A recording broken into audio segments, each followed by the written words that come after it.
Here we are. Hello. Hey, everybody. Hello, everybody. Waiting. Good to see you, sort of. I can just see on the digital screen that a couple of you guys are in here. And we are happy to be here. It's Wednesday, but because we normally stream on Fridays, it kind of feels like Friday. But it's also the day before a major holiday in the United States, so I guess it kind of is. It is like Friday. I mean, I get to sleep in tomorrow. Hopefully you guys do too. So what are you doing, Paul? You're playing around with something. Yeah, I'm playing around with something just to mess with you.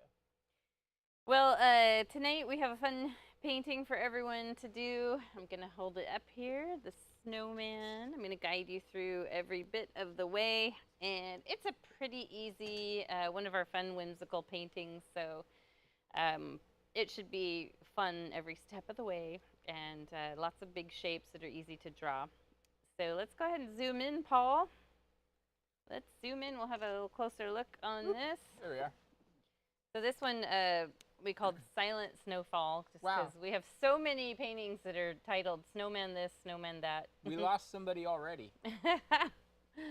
And so yeah, this one we're gonna work our way through. Lots of circle shapes and fun stuff. I actually am going to talk about our palette real quick. It's just the basic primary colors. Hold on. It says our audio stream bit rate is lower than recommended. Can you guys hear us? Hi, Dolphin. Can you hear us? Yeah, let us know if, is that you, Marlene? I see an M. Can you hear us? Yes. Okay, good. Well, is that yes to can you hear us, or is it, yeah, well, you must, well, obviously. yeah. Okay, I have a little bit of the dumb tonight. Okay, yes, let's talk about colors. Oh, here's my hand. Hello. Primary colors here, blue, red, yellow, white, and black. You can have slightly different shade of blue, slightly different red, slightly different yellow. We're all going to kind of get to the same end result. Colors can be different. You can add different colors in here. Like some of the things I thought about was adding metallic gold or something along that line. But let's do a toast. Paul and I have got coffee with special additives. Cheers. Cheers. And let's get started. We're actually going to paint the whole entire background first. Oh my. And that way we can layer the snowman on top of blue, so we're not just painting white onto white canvas. So let's go to town. Take your biggest brush. I've just got a little handful of 4 brushes. And go ahead and dunk it in the water cup. Dry it on the towel. And we're going to mix up a little blue and red, so you have a slightly purple tone. It's just going to darken that blue a little bit. And let's start way over here. And you can just kind of flippy flap your brush all over. And this is one of those backgrounds where you can occasionally just dip your brush right in the blue and maybe just add a little blue in there. I want to dip my brush in it. Brother. And then over where the snow ornament, or snow globe, wherever where the ornament goes, I'm going to add a little white. I don't know, I liked that area a little light. At first, I'll tell you, at first I had a moon there. And then it just didn't look quite right. Blue moon. Just wasn't feeling it. I saw it. But I liked the lightness behind the ornament. Thought that was kind of a nice way to accent it. Snow globe. Hopefully everyone is able to chill out for Thanksgiving tomorrow. Some of you are probably cooking or prepping. I have some things to make. Okay, apparently I'm off the hook of having to make rolls. You're off the hook. Your sister's making them this year. Oh, and you know, we didn't properly introduce ourselves. I'm Jenny. I'm Paul. And we are Palette Knives Out. Sling, sling. We have a sip and paint business called Vine Go. We do that outside of this and our other jobs. We have a lot going on. You know, in this economy, you gotta multitask. And you guys can add a little white anywhere you want. Sometimes if you've got a certain type of paint, it can be sort of transparent. Certain dark blues are. This particular cobalt is a little bit I think I added a little too much white. So I'm just going to come in with a little more blue. Yeah, yes. It's hard to have too much. So anyway, yeah, we have Vineco, located just outside Portland, Oregon. And we do a lot of teaching of paintings. We've been doing that since 2011. And with COVID, we sort of morphed into a online subscription box with YouTube tutorials. The online subscription box tapered off once COVID tapered off. And we just stuck with the YouTube videos. So it's been pretty fun. And we've been doing more in person. Lately, we've been doing more in person, which is partly why this video ended up being so late in the month. But I have actually have the ones for December scheduled already. I made sure to write them down so I wouldn't put anything else in the place of it. To be fair, the in-person ones help pay the bills. They sure do. This has become a hobby. But we have, I don't know how many, couple hundred, actually more than a couple hundred videos by now. Yeah, we've got, I think, close to 400 actually. Oh my gosh. Twice a month for, what, 6 years? Yeah, actually, it's No, sometimes... it's not. It's close to 300, not 400. Sometimes it's kind of hard to come up with paint ideas, which I never struggled with before, really. I mean, it was always like, oh, well, I haven't done this yet. Well, I haven't done this yet. But now, after, since 2011, coming up with new paint ideas, I'm like, well, how many snowmen have I painted? We just have top chat on. Let's see if all chat. Oh, see, see, Daniel is here. What did you do? What was wrong? It was just set on top chat, not all chat. Oh, Daniel says it's a little quiet, but nothing over the top on the sound. Well, I can adjust that. Doctor Who had evil snowmen in a few episodes. So is that this sounds louder? fun. Is that louder? Can you hear me now? You can leave this with a lot of movement going on. You see a lot of stop and start marks with my brush. Or if you're one of those that really likes it smoothed out, you can just go up and down or side to side as you go across your canvas. It really doesn't matter.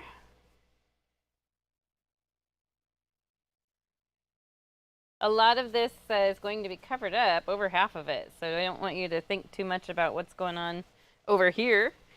Over here you can be a little more detailed. I'm going to just add a little more white in there. This vertical brushstroke is kind of nice because then it maybe looks like it's sheeting down snow and ice. Not so silent snowfall. What did that snowman eat if it's sheeting down snow?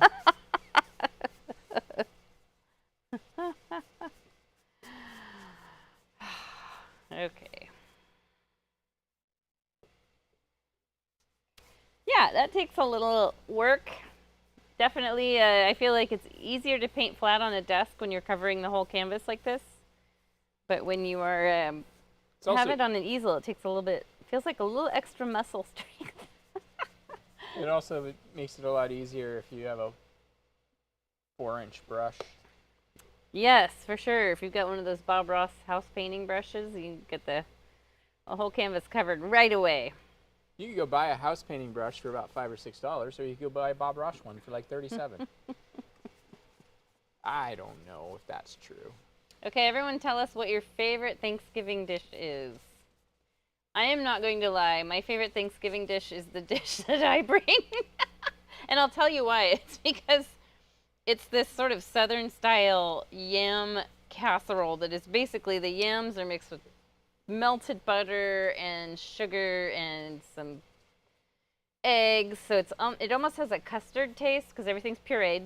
And then it's topped with a brown sugar pecan crumble that crisps up in the oven. So it is straight up dessert for dinner. It's so good. Lefse, I remember Daniel always talking about lefse. Yes, that's a Norwegian thing. Did you know that we actually don't have yams? At home? No, they're sweet potatoes. Are you sure? The ones Yep. that were in the bag on the stairs? Yams are really hard to find in the United States. Oh, interesting. Well, So- they're orange. They're the dark orange. There's a whole story. Okay. Yams were actually they're native to Africa, and when I'm just going to pop this down here. in real quick. slavery times, That's what we're painting? slaves couldn't find yams, so they started using our sweet potatoes. Oh. Which are pretty similar, but they're not, what do they call it, taxonomy? Okay. Whatever. They're not an actual yam.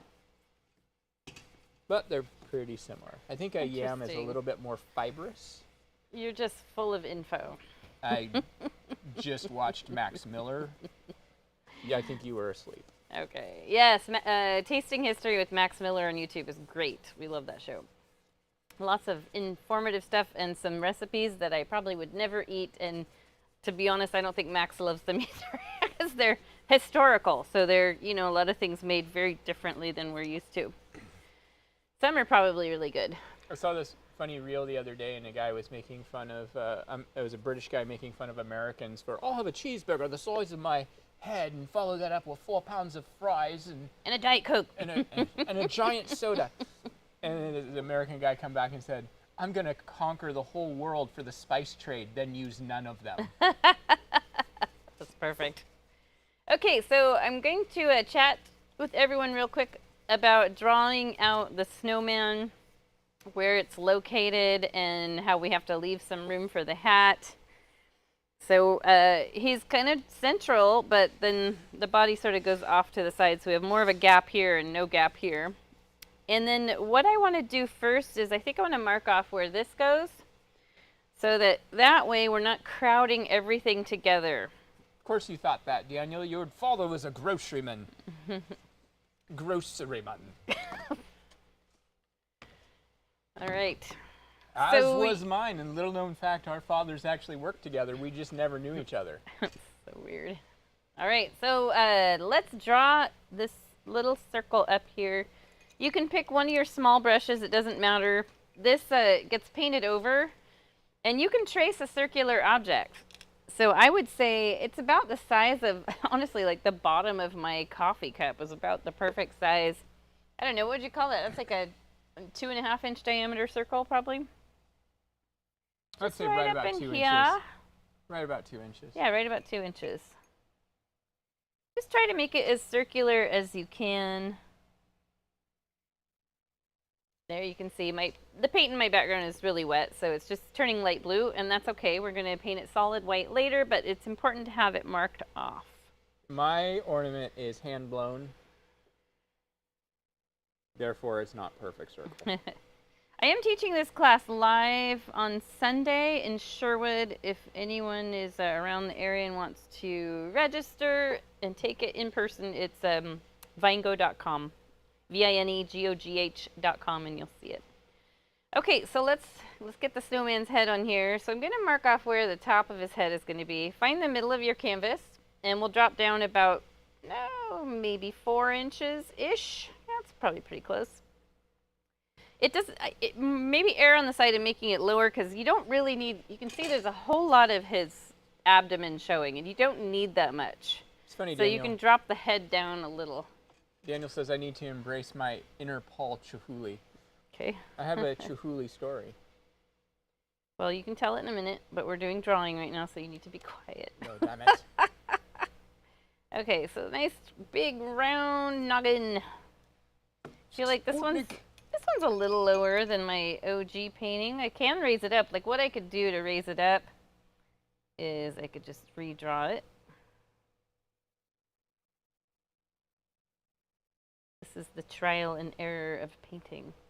And then I'm going to make the chest is just going to kind of bump out and go off the bottom of the canvas. There's a little gap here. This side, he's sort of leaning up towards that ornament, so it's going to come down like this. Look at that triple chin action going on. That's about right as far as the location of the snowman. I'm just tracing everything in white because I can blend it into that wet background really easily. And the hat is probably going to throw you off a little. So takes a little more thought, definitely. So I'm not going to worry about that. I'm going to fill all that in. But let's get the carrot nose on. So the way I do the carrot nose is, honestly, what you could do is the way you would draw like a human face. you can draw this curved line here that sort of divides the face in half, because we're not really, we're seeing a 3/4 view. So we're not seeing like a straight on face. So then that divides, like your nose is going to be right here. Just draw the circle part. And then the carrot needs to point up towards the ornament. And then that will be completely filled in with orange later. We're going to actually fill it in with white first. Clear as mud. My name is Mud. And now the hats. So first what I like to do is come down on the forehead with this, almost like he's wearing a headband. And yes, I am drawing everything with white because you can blend it out really easy. And we're going to make this hat brim here. It comes really close. It's like he's wearing a little flying saucer on his head. It's going to come down like this. Oh, Daniel has a second cousin that works for Chihuly. Nice. Oh no. Hook us up. Oh yeah, started to brush something out too soon and it lifted the paint right in the middle of the face. Important part here, you want the hat width to be the same width as the head. So if the hat was a lot narrower than the head, it would look really funny. So I just think about, I draw an imaginary dotted line here, and it's going to come up like this. Same thing here. That actually needs to not angle out as much. And then this is going to curve a little bit. Pretty simple shapes. It just takes a little extra thinking with the hat.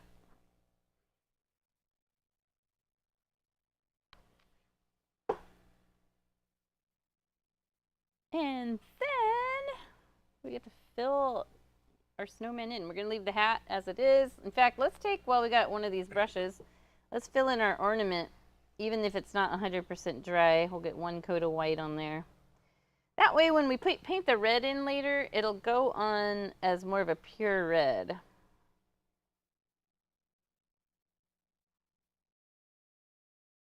Because if you paint it over the blue, it's going to turn kind of purplish, and you have to do a whole bunch of coats, and it's honestly nice to have the white down first.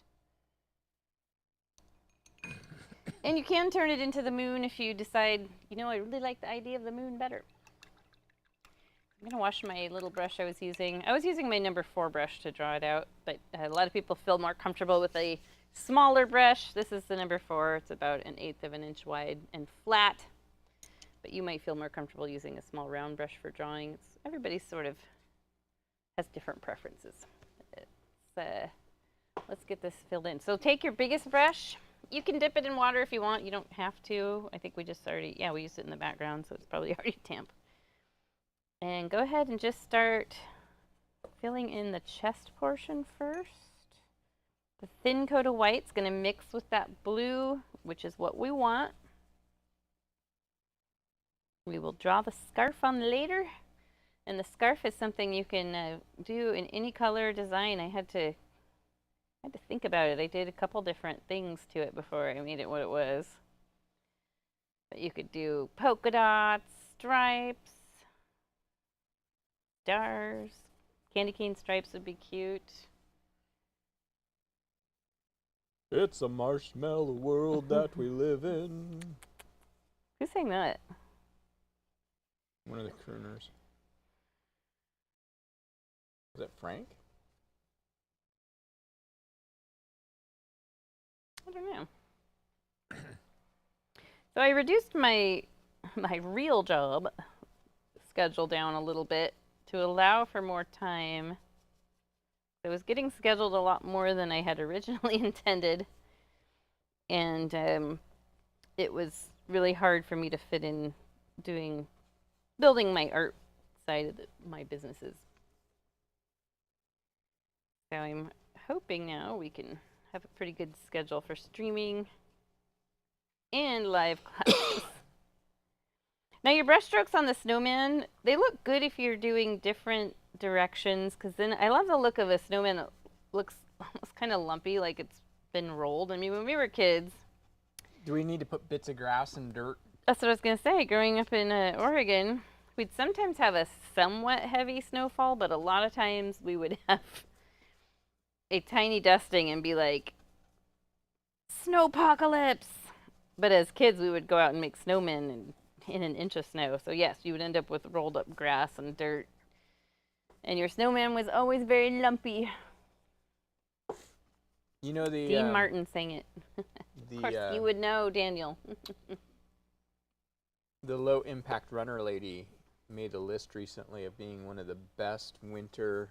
Yes, that poor lady. It's gonna haunt her forever. I hope she has a good sense of humor. I hope so too. But I sure wouldn't want a video of myself slipping and falling in the snow after talking about what good traction it is. Floating around years and years later. So your carrot nose, you can paint around it if you want, or paint right over the top of it. I'm not too. She got taken down by ice. Shut up. I'm not too concerned with you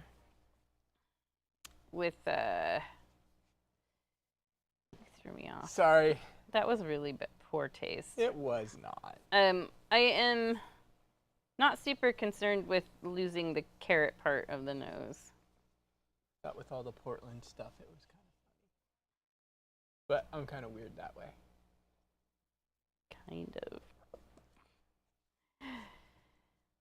And yes, our snowman is very Smurf colored right now. Yes, Daniel hit the nail on the head. That was a dad joke. That was a total dad joke.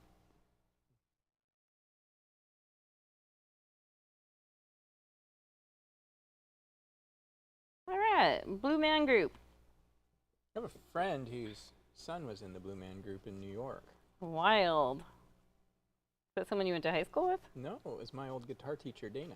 Oh, really? Oh, I did know that. Yeah. Her son, Kyle. Wow, is he a percussionist? Apparently. I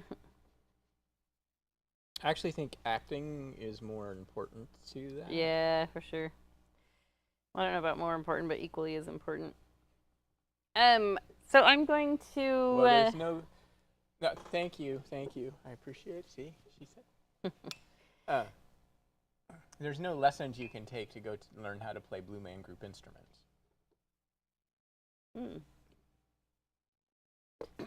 Okay, I'm going to let him dry a little bit. Now you can see later on we add a lot more bright white on this side, and we even come in and shade a little more blue on this side.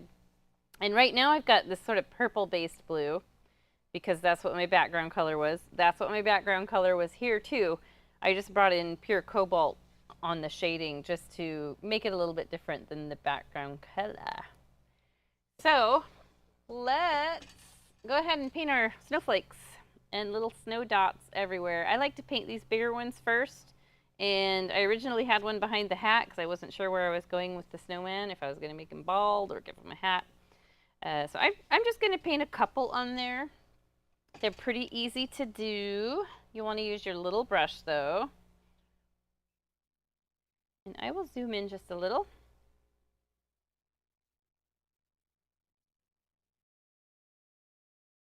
For you to see how I lay out a snowflake. So littlest brush.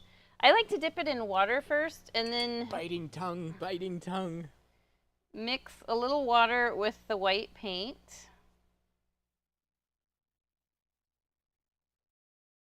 So I have a little bit more fluid paint. And I'm going to first draw a straight line, and it can be angled or straight up and down, it doesn't matter. And then I'm going to make an X right through the middle of that. And these, all the sides do not have to be equal. Like the X could be longer, or this center pole can be longer. So like all 6 lines don't have to be the exact same length. In fact, I'll do another one here. We're doing snowflakes.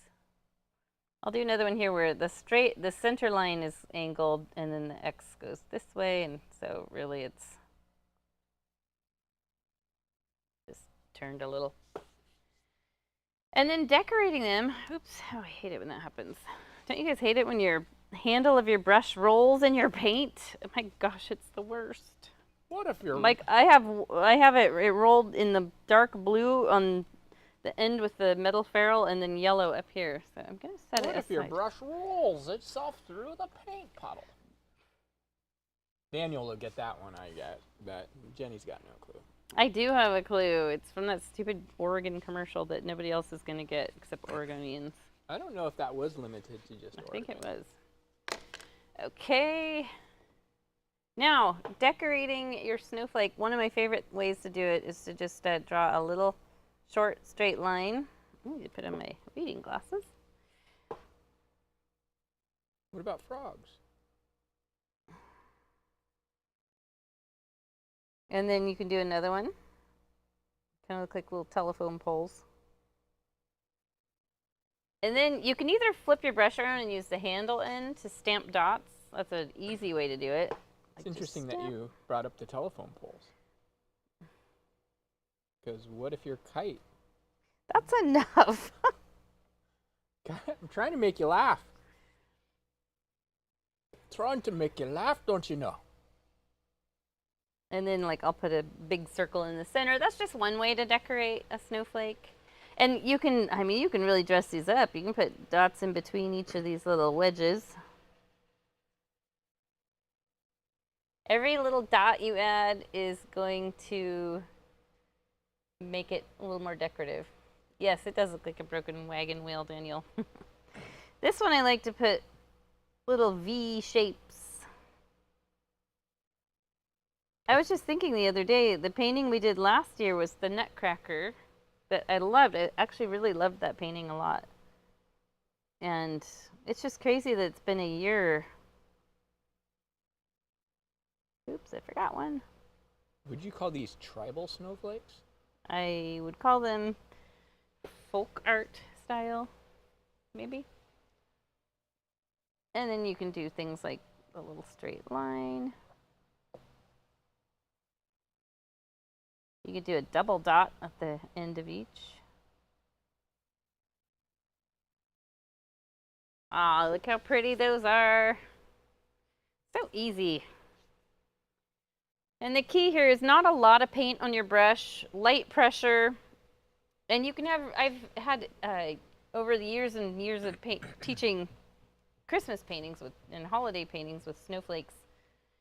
People sometimes make them really delicate and small, and then others are very large and in charge, and that's okay. Either way.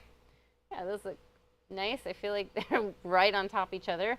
So I feel like I'm going to change it up here and make a little itty-bitty one down here. And this one, because it's so small, I might actually just keep it simple and just do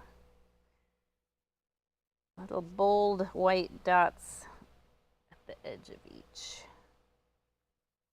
So how I'm doing that is I'll take the handle of my brush, stamp it down, I just kind of swirl it around a little bit to a little bit bigger circle. And maybe I'll add more sparkle.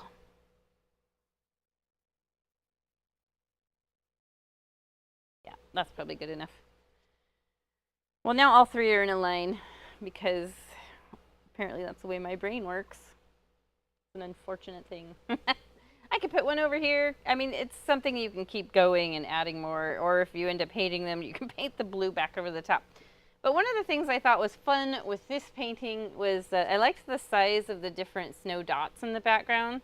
So normally, I have a lot of just the little specks using the handle of the brush. This time, I actually used the brush end and created some larger dots in with the tiny ones, just to make it a little more interesting. So I'll just take my brush end and swirl it around, do a few of those. They You're can right, be Daniel. It does look like a bluebird clinging to a red balloon that is deflated. What? Your blue looks like a bluebird. Oh yeah, it really does. You're like the Rorschach guy. Rorschach? I can't remember. It's Rorschach. That says a lot. I'm going I'm just going around and putting the little bit larger size dots, as many as I want, and then I'll flip the brush around and use the handle end and fill in the gaps with little itty bitty ones. As your brush handle runs out of paint, they get daintier and daintier, and this is kind of a nice look because to me it gives it almost like a sparkling look. We all love sparkling snow, unless you live in one of those states where you get snow from like October to May. Well, in Oregon, we get rain from October to May. We have a saying, April showers bring May flowers, and it's not true, not in Oregon. We get April showers and May showers. But I love rain. I will say, this particular summer, though, I planted a garden, and it was like, it had my heart. I got really in love with my garden, even though it was really small. And so watching it die off now for the season, it's sad. I've never experienced that before. I miss my basil. My basil and my struggling tomatoes, which tomatoes shouldn't really struggle. I think they're pretty easy to grow. But you know what I had? The problem with mine was I had a driveway garden because we just have a tiny lot in a neighborhood on a cul-de-sac. And I just had pots on the ground in my driveway. And we have a squirrel that decided to come around and taste not just one tomato, but multiple tomatoes. And so there are half-eaten, there are cherry tomatoes. There are half-eaten tomatoes left hanging. And then occasionally the squirrel would leave a half-eaten tomato up on the railing of our fence that goes around our front door as a gift for me. Sometimes a peanut, too. Mm-hmm. I don't know where he's getting the peanuts, but he would Very often peanuts. All right, this is actually nice and dry, maybe a tiny bit sticky, but not wet at all. There's literally nobody on right now. Where'd everybody go? That's weird. Did YouTube crash? I don't know. Daniel, are you still on here? Did you get kicked off? That's really strange. It shows as 0. We have 0 viewers on right now. But I'll just keep going because this is going to be recorded. Go ahead and give your carrot nose. Weird. Oh, very strange. Yeah, it shows 0 people on. Give your carrot nose another coat of paint in white. This is going. We want to make it pretty pure white because the orange will go very nicely over this, just like with the ornament. The red will go nice over that. And speaking of which, the ornament you can give another coat of white as well if needed. If you, I feel like I just splattered white somewhere. If your ornament is still kind of pale blue, go ahead and bring it closer to white. It doesn't have to be like exactly pure white. I like to use the thin edge to come around the edges like this. And if you end up with having a very difficult time making something round and feeling like you have to have it perfectly round, I'm going to show you something. I happen to love Christmas ornaments that are shaped like this. I happen to love the ones that are shaped like this.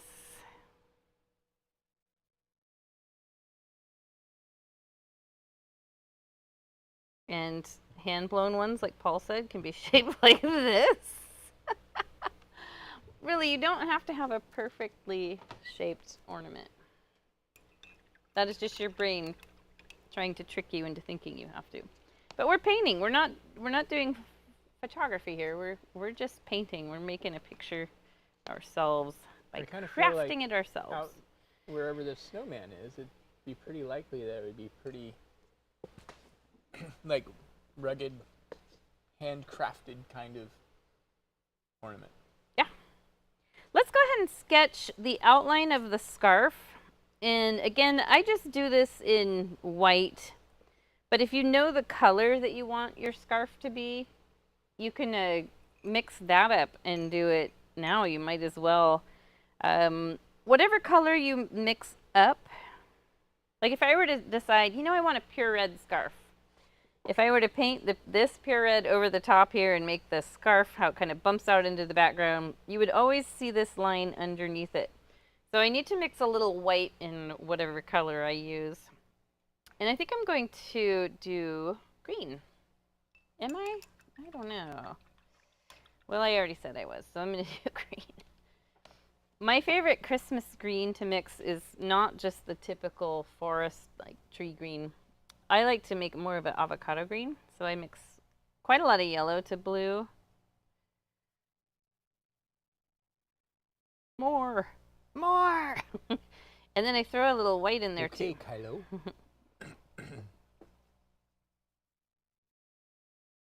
I just think this is kind of a fun Christmas green, and you can play around with it. You can add more blue or add more yellow, but having that little bit of white in there is a nice touch, and it will create some opacity here for when we paint the scarf on top of something that already exists over it with the dark background in there.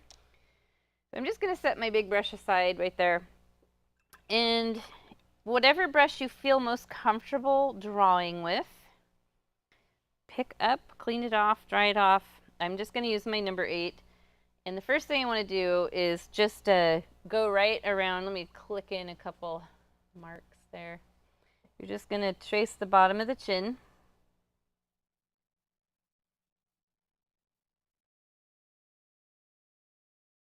Like he's wearing a collar. Shock collar. And then let's go ahead and come out this way. You're going to make 2 little bumps like that, and then this line needs to parallel this line and be pretty close to the same width all the way across. So see, I'm keeping about 2 inches, and just kind of sketch it in. We'll do the 2 bumps on this side too. So yeah, they're going to go over part of your hat there. And there we have the scarf sketched in. I've already got my big brush loaded up with the color, so I can fill that in.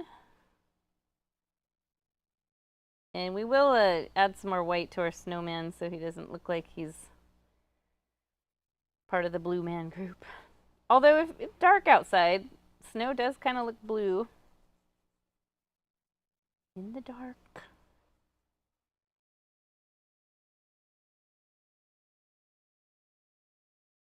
I don't know that I usually do such a, like, I don't know, I feel like snowmen are kind of Christmassy, you know, like Christmas decorations that kind of go along with it. I don't know that I usually do a painting this early, in November. It's Christmas style, but maybe my Nutcracker was last year. I have to look. And then some people like to add the tail hanging down. If you do that, it's really cute. You can look at pictures of, just Google snowman painting. They're all over the internet. And you can make a tail to the scarf, and it could go off the side of the canvas. I considered it, and then in the end I decided to, I'm gonna force myself to be different. The tails are on the other side. But the key is you want to make that tail part the width of the scarf. Like, it wouldn't be skinnier. It's going to be like, this is 2 inches. It's going to be 2 inches wide. And yeah, you can have it like blowing off the side of the canvas.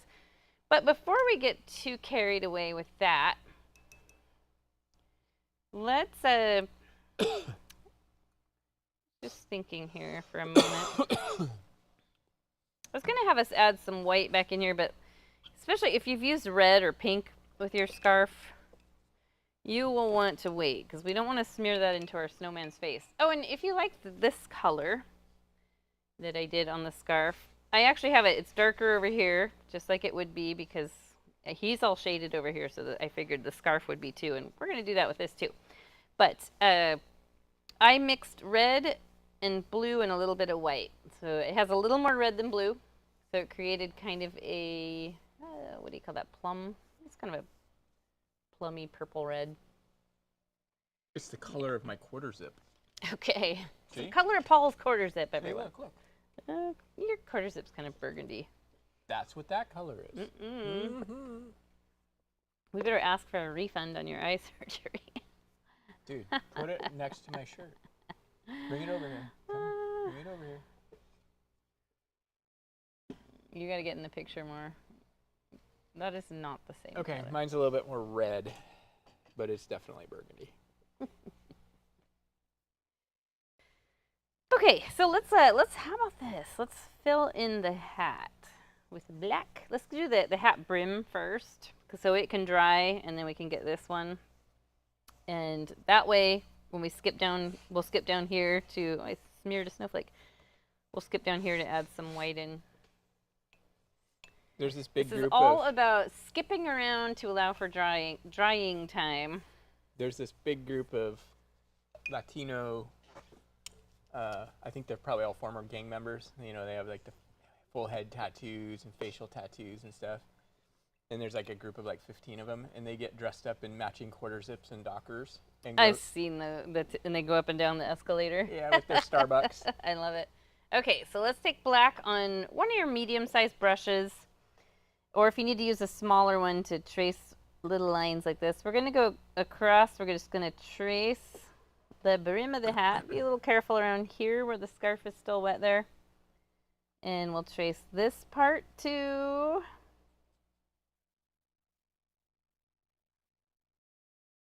And you can fill that in.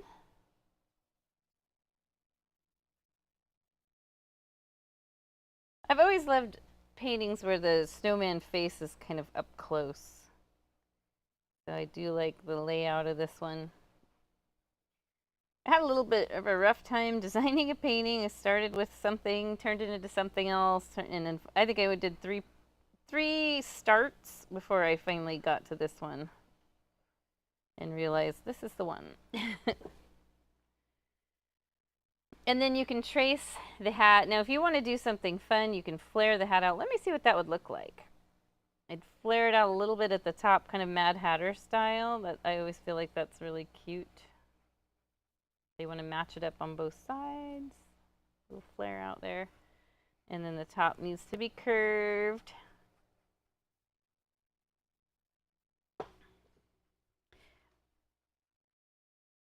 Before we start filling that hat in, I want to leave a tiny gap at the top of the hat brim. The snow is going to go across there. That is so that we don't really lose that part. I don't know how necessary that is. I think when I was designing it the first time around, I had different plans, so I did that. And now I just automatically did it again. But I was just trying to reason with myself, why did I do that? I can't remember. So you can use your bigger brush to fill in the hat if you want, or stick with the smaller one. Whatever is more comfortable for you. I'm going to flip my canvas around so I can easily access this. There's a lot of really cute snowman paintings online, though. Sometimes I'll take a peek and go to Pinterest and just for a lot of times for ideas of what should I decorate the hat with. Should I put a holly branch or just so many cute snowmen.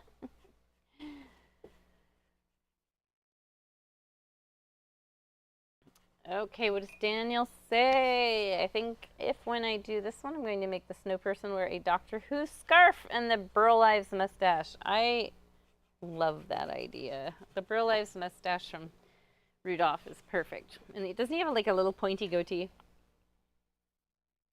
He does.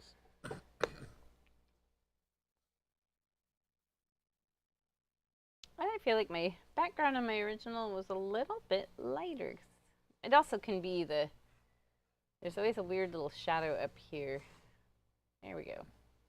I don't even know where that shadow comes from. We can't figure it out. We can't figure it out. Because I don't see it. So I'm going to take my scarf now. I'm going to shade this area and create a little depth with the scarf. And I think what I'm going to do for that is, well, there's a couple things I could do. I could mix a little blue. Mix a little blue. Into some of my green. Add a little green. That makes a nice little teal. But I'm also going to add a tiny bit of black just to deepen it a little bit. It's teal tonight. That's enough. It's never enough. And then I'm going to come around this edge here, and then I'll check and see, is that too light? Yes. Well, looking at it on screen, I think it's okay. But the main thing is my scarf is really wet, so what's happening is as I paint this on, you can see it's just mixing, and it's ending up being not as dark as I want the shading to be. And it's also not wanting to adhere very well. So we'll wait on that.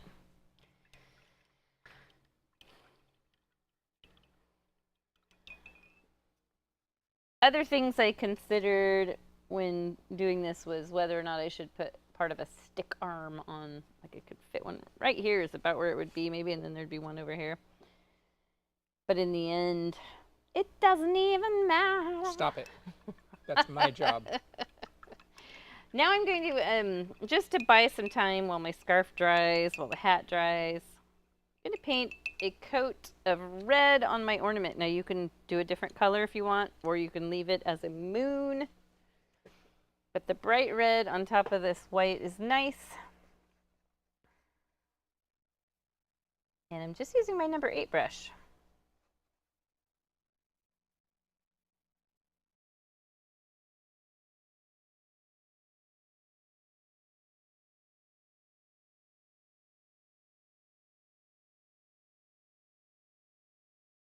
And just getting close to the edge. It's actually okay if you're doing red, if you overlap into the blue, it creates this nice dark outline. It's an accidental outline. But one of the things I love to do, let me just zoom in here.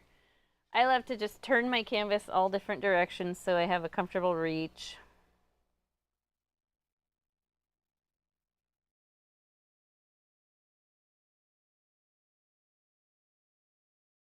This would be fun as a big gold bell too, like one of those round Christmas bells. That would be fun. Wow, there we go. Wow.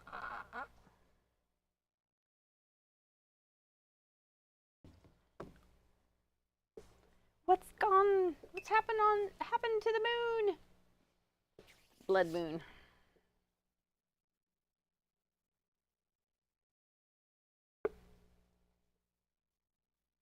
Okay, so the protein latte has like a weird texture. It's called protein powder. Yeah, I'm not a big fan of it. And you only notice it like when you get to the end. If you're blue and you don't know what to do, add a little green. Looks like the early stages of a pizza. Just make a pizza. That sounds really good right now. I actually was going to suggest that we order Abby's, but based on how busy the restaurant was today, I think Abby's is going to be jam-packed. You'd have to order it now for pickup when we're done. So yeah, my scarf is still really wet, which means I put a nice thick coat of paint on there. What I'm going to do while I wait for that is actually something I need to do while this red is still wet, and that's to shade it. So you can see the difference. If you look on the left, I've got a shaded color there, just to give the ornament a little depth. So I'm going to take my red, pull some aside, and then I mix a little black with it, so it's going to create burgundy. And you can play around with how dark you want it to be. I love this color. It's kind of like I actually want a lipstick in that color. If only I could mix my lipstick that easy. It's the color of my quarter zip. Yes, actually this time it is. And I'm just going to come in here. The red on the ornament could dry a little bit more because it's doing the thing where it wants to pull away that original coat. So in the summer here, we struggle with paint drying too fast. And this time, with it being 40 degrees outside, the struggle is the paint drying too slow. So I need to actually let that dry before I do anything else to it. All right, let's hop in here. Let's get some white added to the front part of the snowman. So if you look, this is white, but also still blue. You can still see blue in there. Same with the face. I've got blue in here. We've got a shade of blue under the scarf because that's going to happen. We've got shading of blue under the hat. So we're going to start with white out on the outer edges and pull it in and just let the brush run out of paint. And we'll bring it up this way too, and then we can add some more blue shading back in. But as you get up on this side, you don't need as much white paint. So the key here is you want to have a nice clean brush. So if you have red on your brush at all, look how my tattoo matches my sweater perfectly. I just happened to look up at the screen and was like, oh yeah, that looks cool. Okay. So I'll grab a little white paint, not a lot, because you can always add more. And I'm just going to use that thin edge and go right along the edge. Now your snowman can have a soft edge against the background where you kind of have it hazed out, or you can have a nice sharp edge. It doesn't matter really. It's up to you, your choice. I don't have a ton of paint on my brush. You can see physically, look at that, very little paint. My brush is kind of stained green right now from the scarf. And speaking of the scarf, if it's still wet, mine's a little bit wet, I'm just going to be a little careful up in here so my snowman doesn't turn green. I think I did get a little green.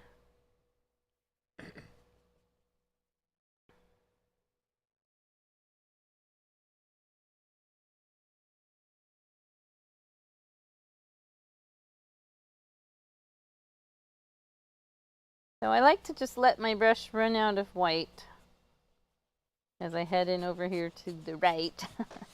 Let's make Nobody's a rhyme. watching tonight because it's Stranger Things night. Oh, shoot. I'm just kidding.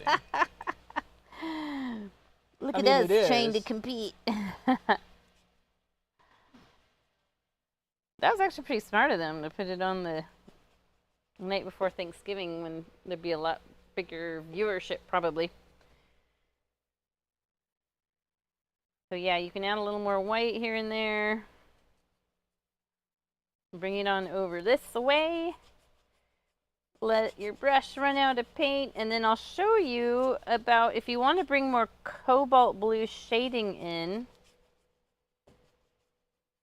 You can take and mix a little white and blue together on your palette and brush that in there. Now that wasn't enough blue. I always tease all the Gen Z theater kids that we That are our volunteers. are volunteers and are in plays with us. I always tell them I was in season 1 of Stranger Things. And they said, really? And I was like, yeah, I was one of the extra junior high students. That's how long that show's been on. Yeah, I think Greta was around 11 or 12. And Greta's 19 now. Actually, almost 20 in April. Don't have to give out details. Shut up, you are the biggest flap-jawed I don't give out detail people's giver. ages and stuff. Oh my goodness. It's Okay, about so my age. what you can do here if you're having trouble with the two colors blending together, mine blended together pretty nice, and it was just because I let my brush run out of paint with the blue as I ran into the white. But you can take a little white if your blend isn't super great, and you can just go over the seam where the two colors meet. And then you can have a nice smoother blend. And now I'm going to do the same thing to the face. We have the carrot nose to work around. It's not a big deal, but it is kind of nice to leave a little shadow. Let me show you. I have a little bit of shadow around the edge of the carrot nose, and I actually added that in later, but I've got so much dark blue on the face that I'm going to try to just create it right now by just leaving a sliver of that darker color there. And again, if your scarf is still wet, just take a little care along there. It's okay to paint over your carrot nose a little bit. Like, it's okay if it kind of almost disappears.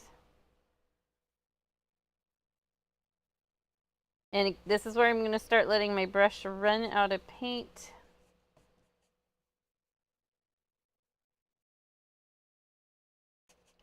And I actually need a little more paint. Oh, you paused Stranger Things for us, Daniel. It's weird because, like, I think it has been long enough that I was really into that show. I thought it was great. And now I'm just like, do I want to watch season 5? Or am I okay with it ending the way it did? So you know the Duffer Brothers? Yeah. Like, really? You've met them? No, I'm just kidding. You're a They came nerd. out with a list of 4 episodes that they recommend watching. Before you start season 5? Yeah, it's a very, very specific 4 episodes. It's 2 from season 1, 1 from season 3, or maybe it was season 2. No, it was season 2. Interesting. And then the last episode of season 4. So now I'm going to take my blue and white mixture here that I had. I don't have a lot on the brush. You can see very little paint on the brush there. Now let's go back in here and bring that in. So you can see it's changing the tone of the blue a little bit. Letting the brush run out of paint as I come towards the center-ish of the face. And then you would want shading under the hat. Be careful if your hat's still wet black. At this point, mine's mostly dry.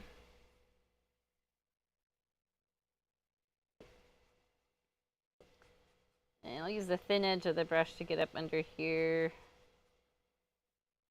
And don't be afraid to just wipe your brush off if you feel like, oh, I've got too much paint.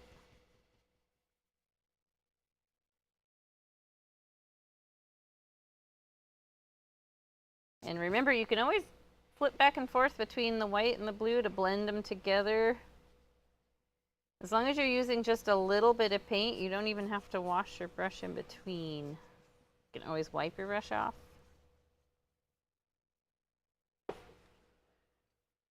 I feel like that's pretty good. I could almost use a little more white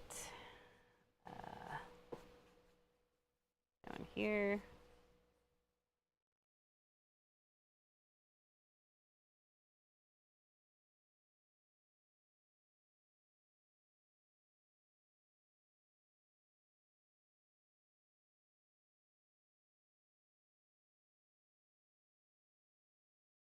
There. I like that. I like the shading there, and I like the little, how I kind of left the blue around here. Can be softened up a little bit, but you can definitely see the edge of the carrot nose. I think I've got a little spot here I could fill in. And now my scarf is dry enough to where I can do the shading I talked about. Maybe I'll add a tail on this one just because I mentioned it earlier and some of you guys might want to know how to do that. Which, I mean, it's pretty easy, so you might not even need me to show you. But basically, I would come down like that. Oh, I got red in my paint. Yay. And I want it to be the same width as this part. So, and it's just going to go off the side. And it might bump up a little bit right here because it's wrapped around the top.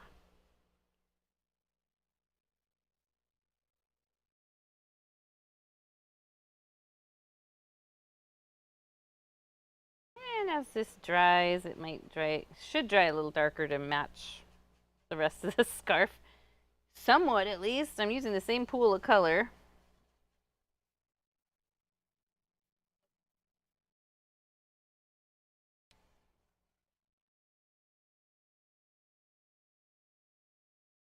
I figured that's a nice add-on because there's not really anything going on below the scarf.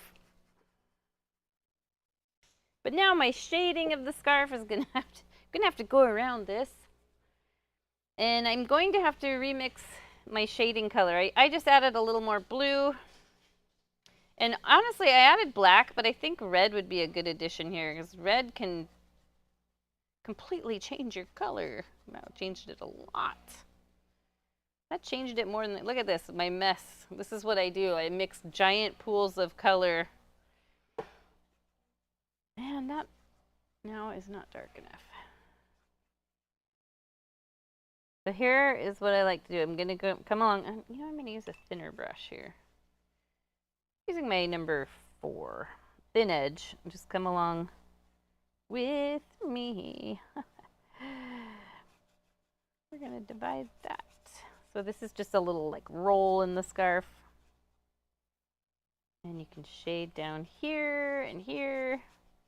My little roll in the scarf is going to disappear over here. And I like to shade this a bit too, so it's not just a solid line there. My paint's wet enough that it's actually shading pretty nicely. Probably would be some shadow here. This whole lower roll of the scarf could actually be the shade color.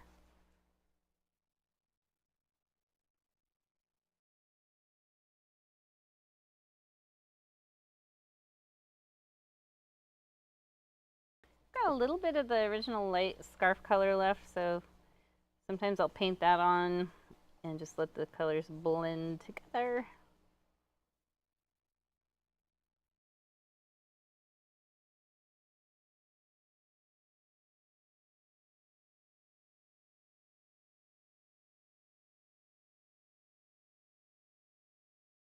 And I feel like summer feels like summer. I want to lighten up the edge here in just a little bit, kind of create a highlight, because I have my light source over here somewhere. That's why the front of the face is light. And just thinking out loud here, I think under the chin would be a good spot to shade your whatever darker shade you have for your scarf.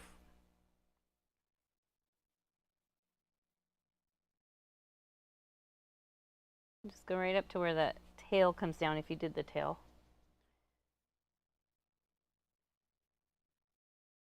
So I saw this guy. Whoops, I got a little white in there. This guy who's down in the Everglades. That's kind of a happy little accident, actually. That worked pretty good. And he goes around and catches non-native reptiles. Mm-hmm. He yoinks them, is what he calls it. That's funny. And he calls the alligators mud puppies. Mud puppies. Oh, swamp puppies. Oh, that's kind of cute, actually. The guy's really funny, actually. He's like, gonna yoink it.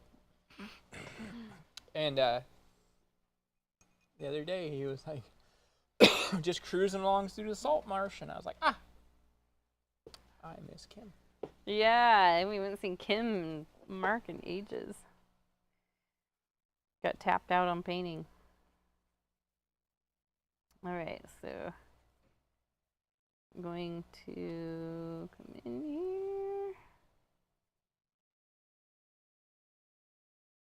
Looks like a perfect last name for that area.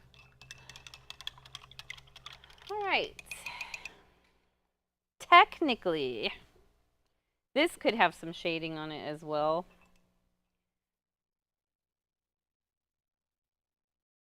Could just get a little on there. Is it shading or is it dirt? What is it? It's poop. Snowman poop.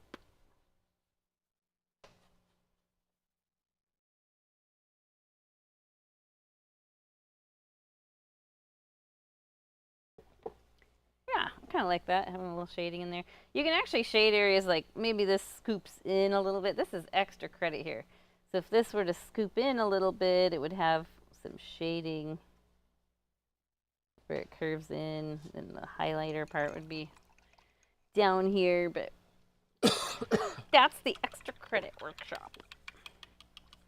Okay, now my ornament is ready to have that burgundy kind of burgundy color put back on. So that was just your red with a little bit of black mixed in. I still have some left, luckily.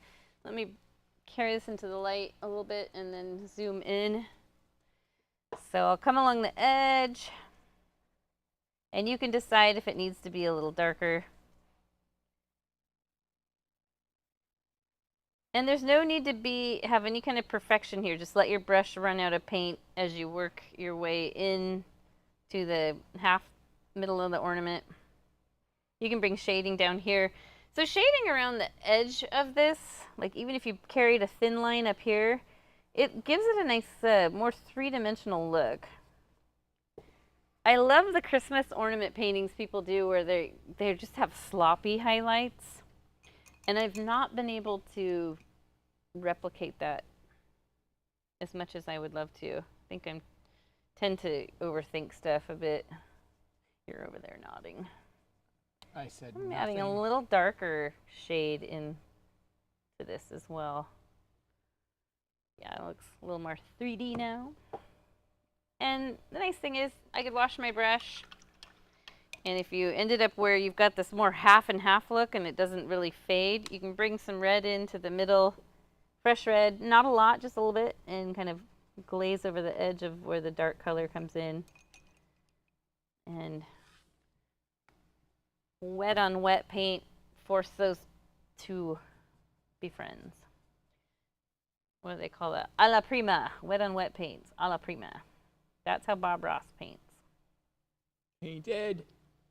Painted, yes, painted. All right. Before I get too far ahead, I am going to give my snowman a couple little blush spots on the cheeks because it's kind of fun. And baby, it's cold out there. So I'll show you on the original.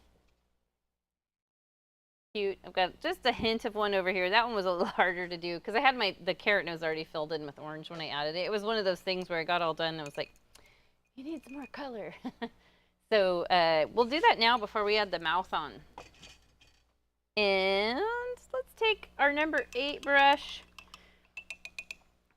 And we have a lot of blue going on here, and if we were to just make a light pink with white and red, it stands out. It stands out, but I love the look of when it's got a little bit of blue in there too, because it just goes really nicely with the background color that's right here. So what you'll do is you're going to mix white, red. Let's make a nice light pink first. And then using the corner of your brush, pick up a tiny bit of blue.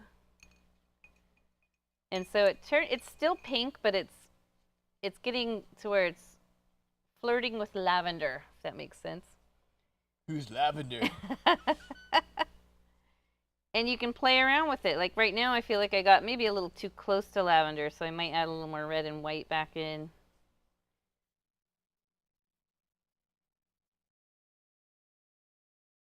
And you can make it really light at first if you're scared to go in with the 80s stripe blush. But the number one important thing here, here's my color. So definitely pink, but has a bit more of a lavender tone to it. The very, very important thing is wipe almost all the paint off your brush. So you can see I have next to nothing. And the camera's really freaking out right now. Look at that. It keeps auto zooming. So then I'm just going to start right in the center of where the blush circle would be and just haze my way out. So it's kind of a hazy circle, and then I can just add a little more. Whatever you add, just start in the center again and work your way out so that as you're getting around the outside edges, your brush is running out of paint and you've got this more hazy circle. Unless you want to do a nice sharp circle like that. But it's kind of fun when it's just sort of hazy and rough.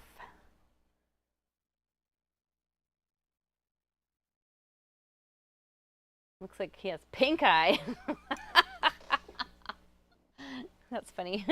And then I'll do a little hint of one that's kind of lined up over here. So it's going to come right up to the bottom of the carrot nose. Don't even worry if you accidentally get a little on the carrot itself. We're going to paint over it. There. Oh my gosh, it's so much easier doing it without the face on there. Because yeah, I had added it, like I told you, last. I added it last, so I had to work around the mouth that was already painted on, the eyes, and the carrot nose. We're making great time, actually. So this is good. I kind of like that little tail from the scarf added in there. It's a nice touch.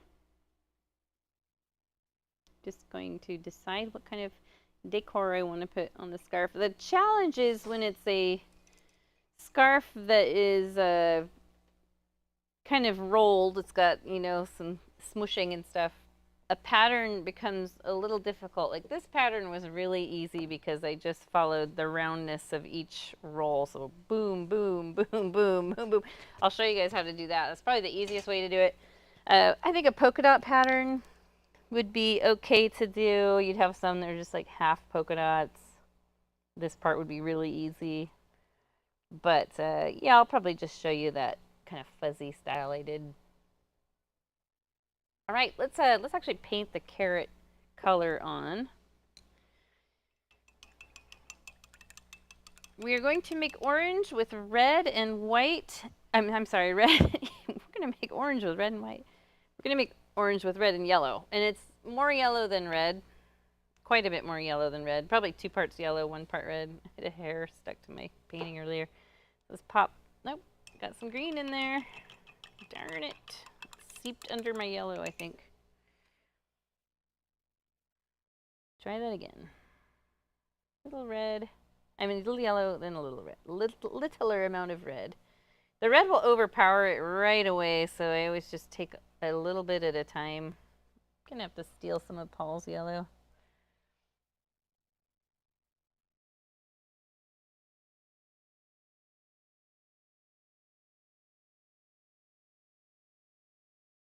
There's Michael's has in their craft paint aisle, they have a craft orange, which I know you guys who used to subscribe to the box from us would get it in your kits once in a while, because it is the perfect pumpkin and carrot orange. This will work though. This is pretty close. Go ahead and paint it on. It will definitely require more than 1 coat. Use whatever brush feels the best for what you got going on. Oops. Well, I just dipped the corner of my canvas in red paint. I dipped my canvas. I need another paper towel. I think they're right behind me. I'll grab one in a second.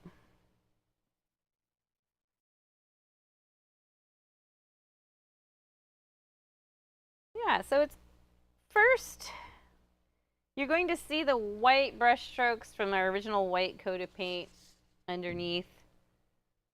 Don't worry about that. It needs another coat, possibly 2 coats.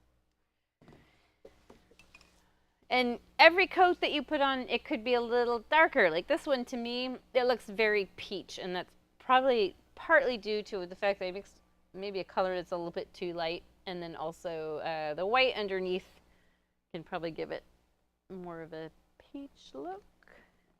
So my next coat, I could just do a little closer to orange.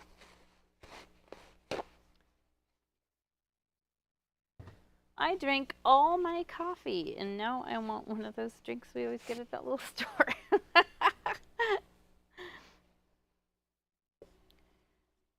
Guy's missing us. Yes, he is. He's like, where are they?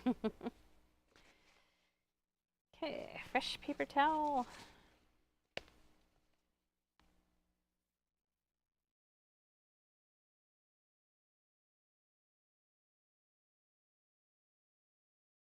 Okay, I'm just considering some stuff real quick. Let's see if that's dry. Yeah, ornament's dry.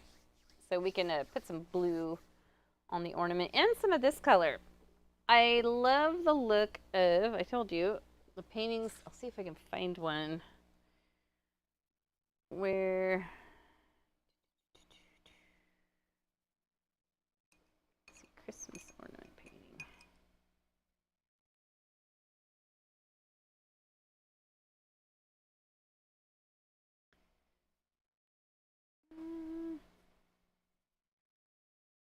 That's not exactly what I was looking for.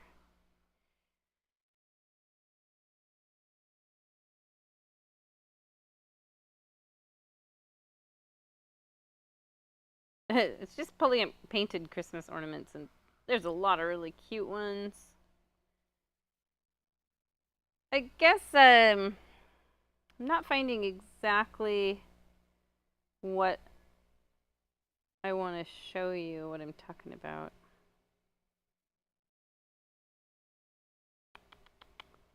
Darn, usually I can find them right away, but there's a couple that are kind of close, like this one.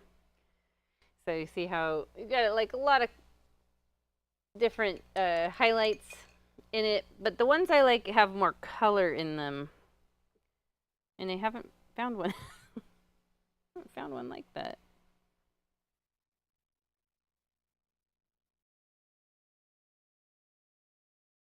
Surely if I go through 10,000 more photos. So what I'm going to do is, if you look at my OG painting there, I've got blue, some blue highlights in there. I've got some of that kind of lavender pink color, and I've got the white highlights we can add later. I did put some white along here. I originally tried to reflect the snowman's face on it, and it was very laughable, so I painted right over that. While that lavender color, this color is still wet, now is a good time to grab that. And I'm going to use my number 8 brush. And very little paint. I just put a tiny bit on. Let me zoom in. And I think this is a good spot for this color is down where the snowman is, because then it can sort of mimic the reflection of, oh yes, there is a light object under there. And so, you know, the viewer might think, okay, that is the snowman reflected. We're just not seeing details. And gosh, it looks not very light on the camera, but it's lighter in person. Well, look on the lower one. Okay. Just sort of tapping it around. You can even put a little backlight one over here.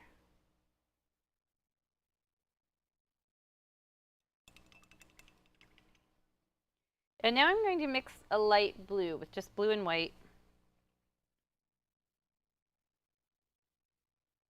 You don't need much, just a tiny bit of color. You don't need much. And I'll pop a little down here. Just a little color. I'm so glad we get to sleep in tomorrow. It won't happen. I know, I have to get up at 6 o'clock to get ready to go to work every day. So now what's happening is I am waking up at 6 o'clock despite having no alarm set. It kind of sucks. But whatever. Okay, so yeah, I just did some vague bits of the blue.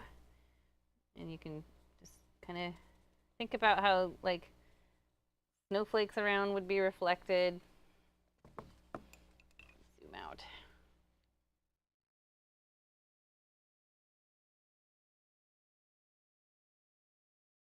Let's get a band around the hat. Now I painted red over the black and it barely showed up. So if you want something very subtle, that's the way to do it. That's the way to do it. Let's get a white highlight in there first. This is how we do it. Biggest brush. Dry it off, and dip it. So you just pick up a little like roll of paint on the end of your brush, and then what I want you to do is just kind of tap it off on your paper towel so you have even less. And come into your hat. You're just going to start down here and go right up to the top. So he's got this nice highlight, and if you don't like it, if you did too much white, you can soften it up with some black, but it can be a nice strong highlight. And you do want to put a little white in here too, so there's a little highlight there. You can even use your finger to tip to smudge that out if needed.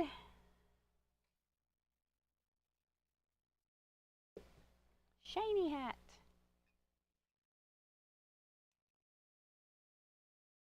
I love that. That little extra shine is kind of a nice touch. And now I'm going to select whatever color I want to do for the ribbon on the hat. Maybe I'll do pink because the red didn't really show up super great. You could do orange.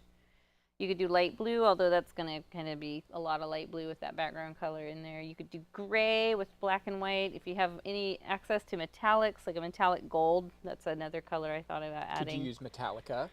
To the painting. Yeah, what did I say I was going to do? Pink? Pink it is. That would be black, by the way, if you did Metallica. Okay. Would it be fading to black? So basically, I'm just going to use the width of the brush and go zip all the way across. Let the brush run out of paint. Don't panic as that starts happening. You just flip it over and you got more paint on the back usually. Very fun. I need to go right to the edge. I was left a little black line right at the edge. And just sort of finesse it. We're painting on the edge. Finesse it till you have it. This would be a great color for me to put as accent designs on the scarf. Then you could be super matchy-matchy. This would be a great color to add as a highlight, an additional highlight in here. It's kind of hard to see there. Yeah, this color doesn't translate very well on this monitor. Let me see. Yeah, even on the lower one, it doesn't translate as great as it looks in person. How's that carrot nose? Carrot nose is ready for another coat of paint. Yours may or may not be. Another thing I feel like I could have done is I could have shaded a little darker along the edge of the bottom of this scarf. And I've got some time. We're making good time-wise. I planned on this being done around 7:30. We're shading on the edge. Shading on the edge. So I think we're going to be pretty close to 7:30. Let's see if this is dark enough. Yeah, I think that's pretty dark. And I'm just going to use the thin edge of my number 8 brush, or whatever brush you got there. It really doesn't matter as long as it's kind of small to medium. And then what I want to do is wipe the paint off and then just sort of haze it out, kind of shading it upward. So instead of having a harsh line, it's more faded. And if needed, over here as well. Faded to black.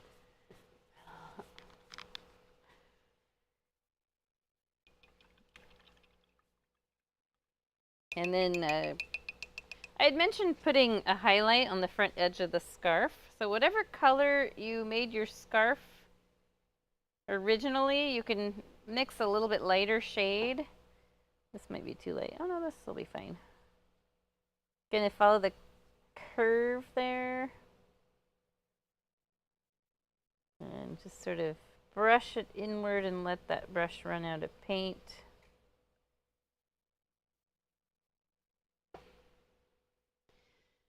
I was super lucky. I have some very good friends that we met through painting, and they take all of our live classes.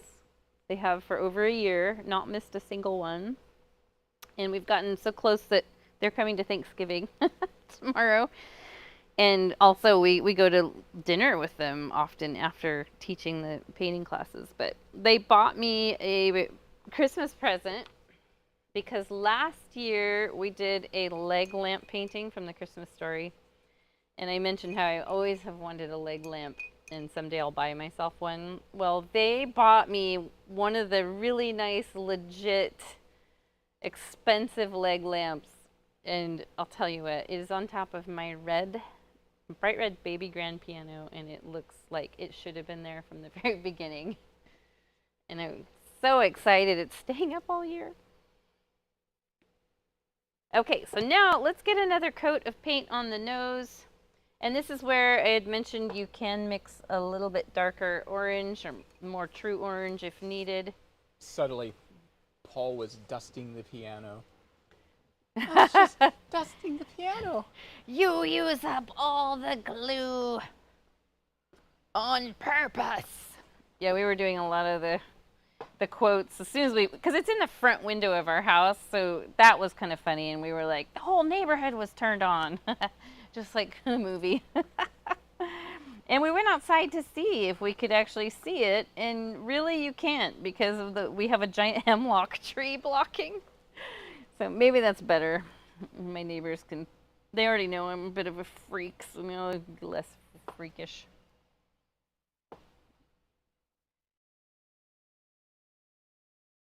Alrighty, that looks a little bit better. Whoops, spoke too soon. I went outside the lines of the carrot. I've done that carrot noses where they're broken too, where it kind of comes up and curves down. Those are kind of fun. And yes, that carrot is super bright. It will be shaded underneath. And you can see that here. Look at the difference. We've got the plain Jane, all one color, pasted on nose. And then we've got this one that's got the nice dark brown shading and the little ridges in the carrot. There we go. We're getting there, guys. We are getting there. Let's go back to our ornament while we're sort of waiting for all of this to dry. We can make the actual ornament holder. So that would be this little piece there. If you've got metallic silver or gold paint, that would be a perfect time to use it. And what I would do is paint it in black or dark gray first, and then use the metallic color as the highlight. So that's what I did with this one, but I didn't have, I did not have metallic with me when I was making this. So I just did gray. And that's what we're going to do. Let's take our littlest brush in black, or you can mix a kind of charcoal gray color. Gosh, I keep rolling my paintbrushes through the yellow. I end up with yellow all over my fingers.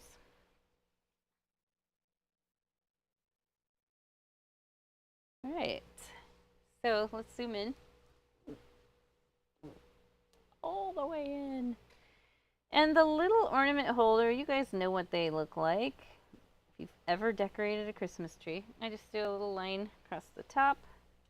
And this is going to go up almost like I'm starting to draw a triangle. But then it's going to go across like that.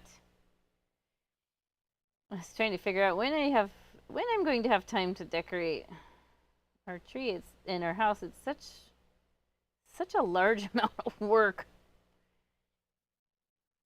And I'm the type that, oh, here we'll do a little metal string that goes up. I am the type that I have to have everything clean before I decorate, because I don't want to put a Christmas tree up in the corner if the corner's all dusty and needs to be vacuumed, even though like pine needles fall off and they have to be vacuumed. So it's a lot of, and then we have a fake tree that they still fall off. It's a lot of vacuum, sweep, put the tree up, vacuum, sweep, decorate, vacuum, sweep. That is my life.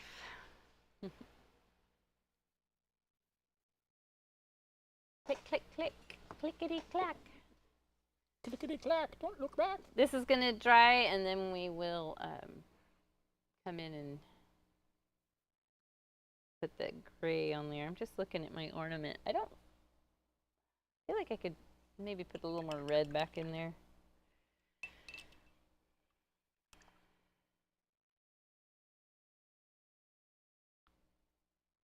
Red, not black.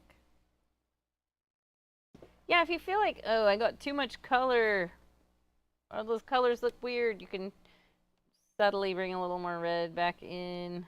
Mine, I just felt like it needed a little more red in the center. I'm not really trying to cover up the highlights so much.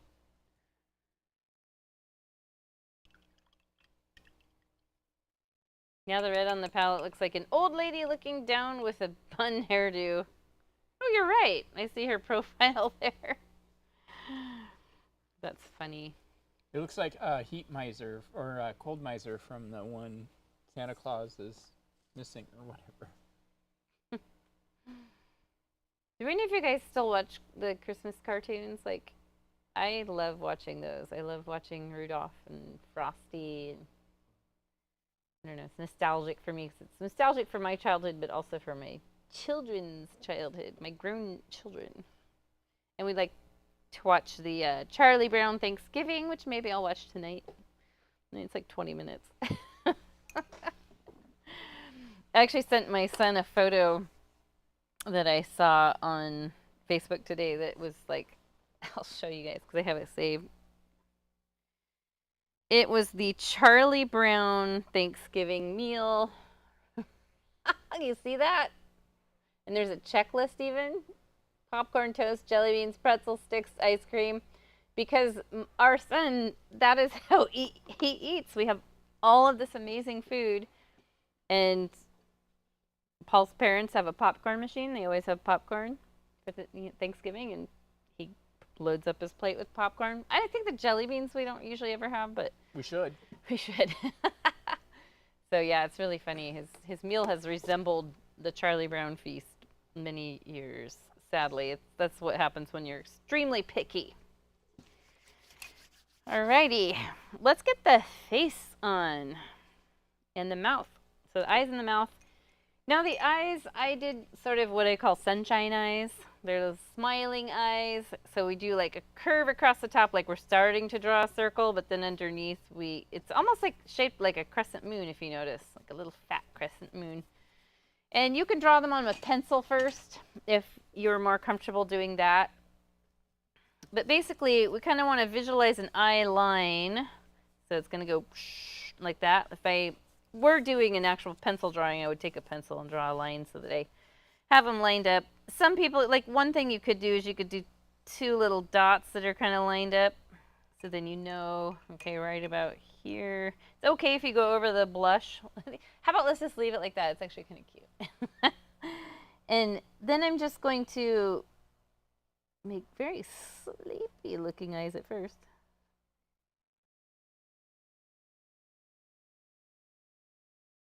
Banana eyes right now. And then I just turn it into kind of, like I said, a fat banana or a fat crescent moon. Very cute. And you can adjust the shape, like if you need to round up a little bit more, you can. And this one's going to be a little bit smaller because it's further away, and it might even be partly behind the carrot nose.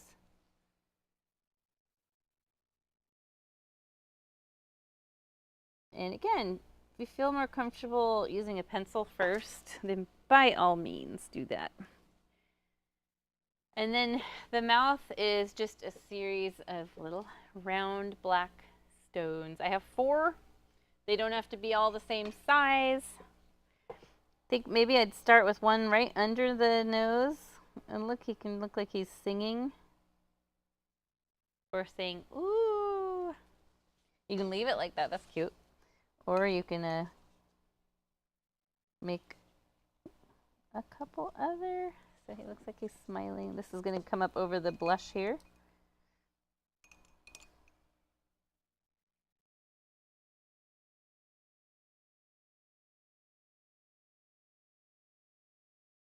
And I've got enough room where I can put a littler one right here. It's going to be smaller because it's further away. Could even round out a little bit into the background. I don't know if you guys have ever read the book Snowmen at Night. Do you remember that, Paul? Mm-mm. That was one of Hayden's favorite books, but the snowman mouths on that I've always thought were really fun. I think I kind of remember, but I don't really remember the context. So like when they're smiling, their mouths look like this. And then the this is all filled in with kind of like this color. So you've got the white face or light blue face with a little bit darker blue filling in the mouth. I always thought that was such a cute, clever way to do their mouths. So we'll let that dry.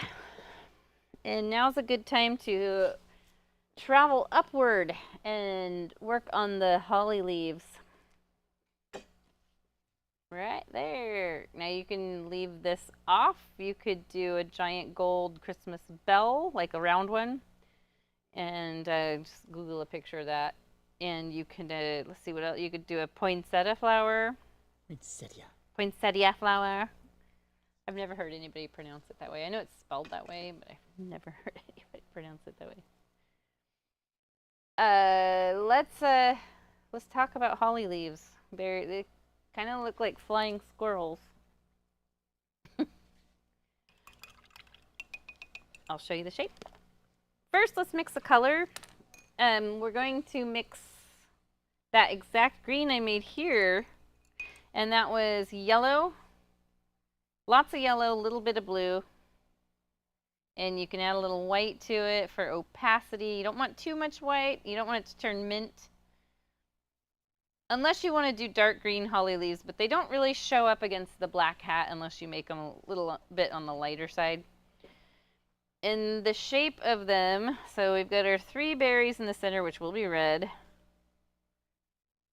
Basically, they come out from the leaves,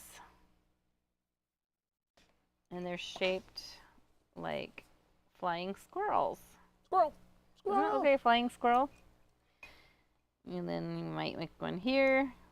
So you just have to always come down to a point. So I go scoop, scoop, scoop, scoop, scoop to a final point. Practice it with a pencil. It might be easier if you draw in the holly berries first, so you have a center point to work from. So you can draw them in with the green. They're going to be, like I said, they're going to be colored in with red. I just do a little cluster of 3. Let me zoom in.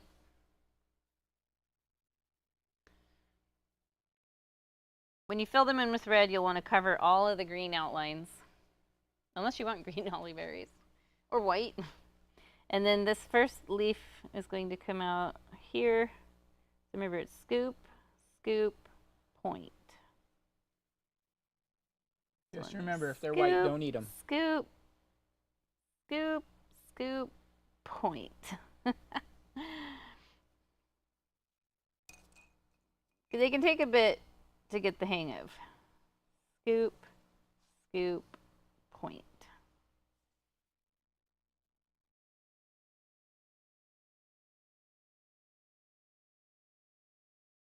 And then our goal is to fill them in.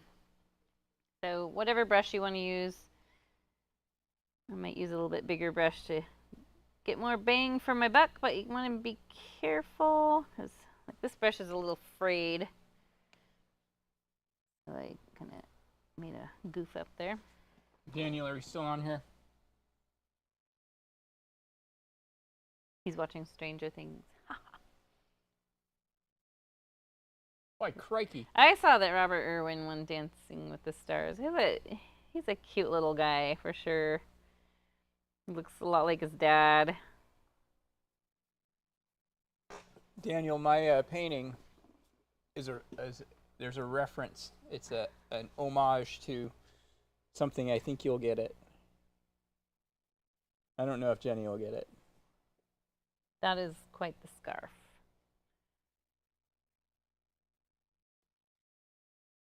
I think I get it. Yours is definitely more illustrative. I don't usually do that. You've got like black outlines.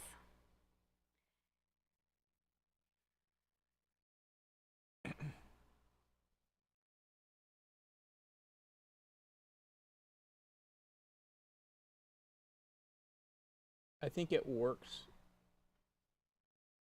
with my particular painting, the way I painted it tonight. Mm-hmm.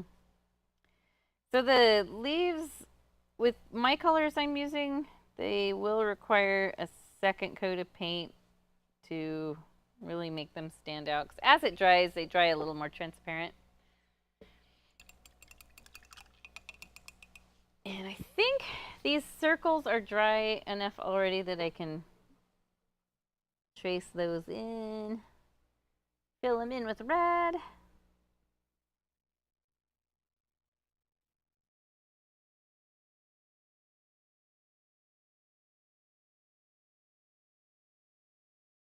Technically, holly leaves are a lot darker green. They're more like that. But like I said, they disappear on the black hat if we make them too dark.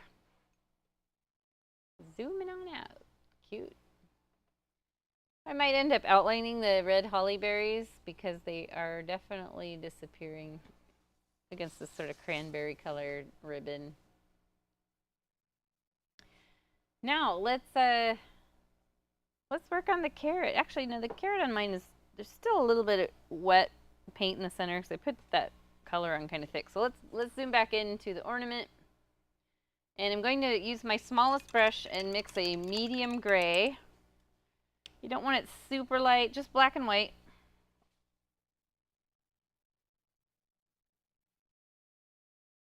And the ornament holders, whatever that's called. Sure, there's a name. Hook. I just do like some little vertical lines that are kind of curved to match the bending of the ornament, like so. Get that back on the screen.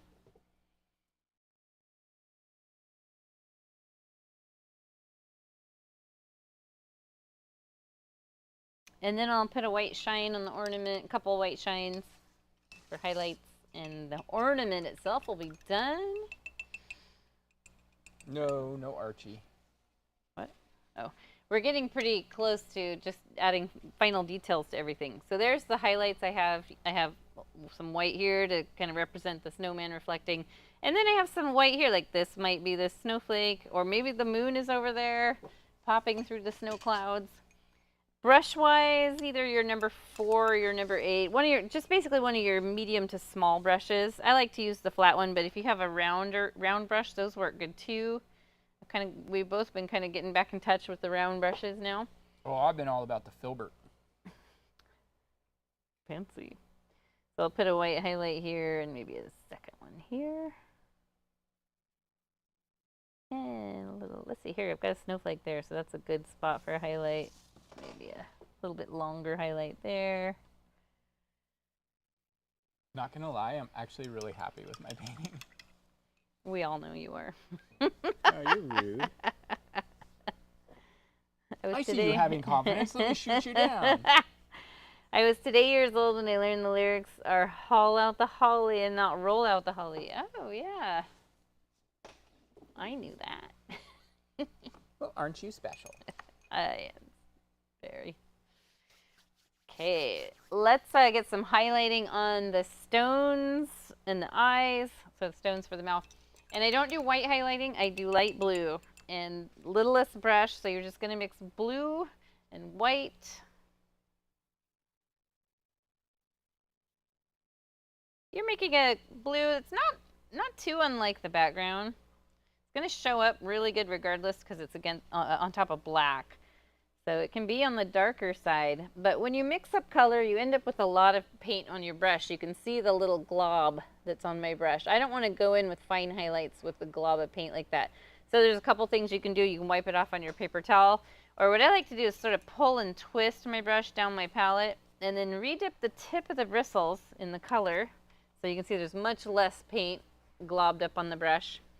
And I'm going to, my light source is over here, so each of these little rocks is going to have a little highlight, kind of curved.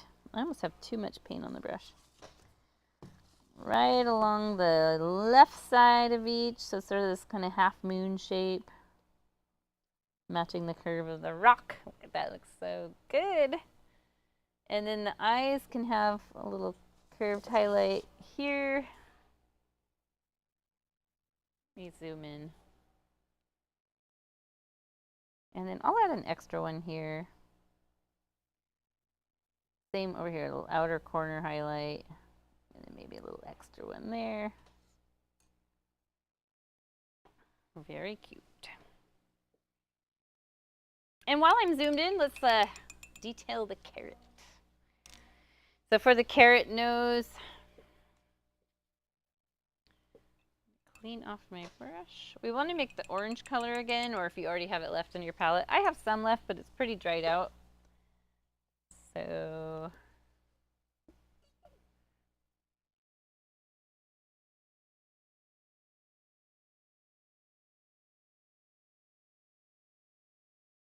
there, I've remade some orange. And for the shading on the bottom of the nose, let me show you the original again, so you can see what we're aiming for.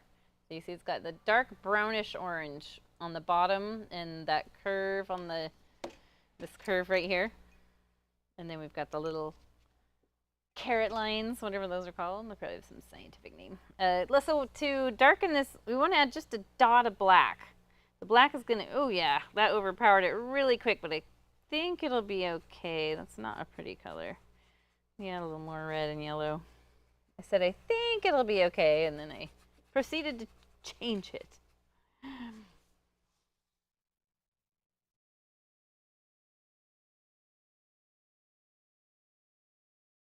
So it does end up being kind of a brownish. Brownish. Daniel, cut it out.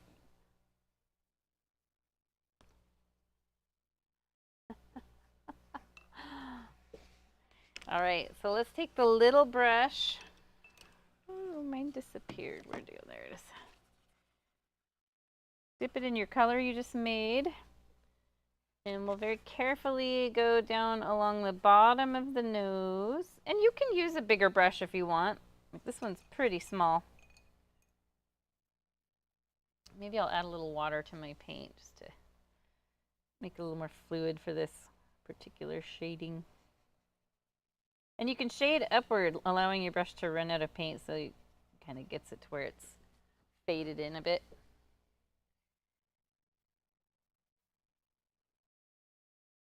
want to come around this curve and sort of shade it inward just a bit. I don't outline the top side of the nose. You could, but we're going to put some snow on top there, so there's really no need to, because it'll stand out on its own anyways.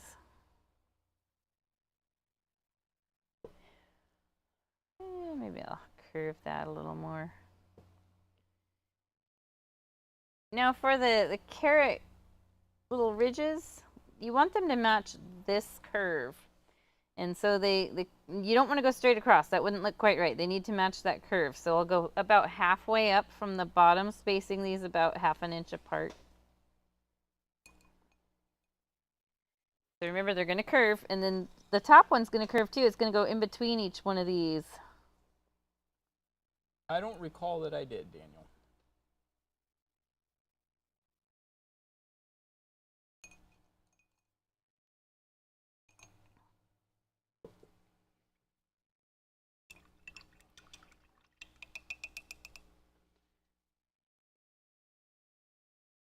I'm just using a damp brush and kind of smoothing out some of the shading I did along here. I did kind of a thick bit of shading there.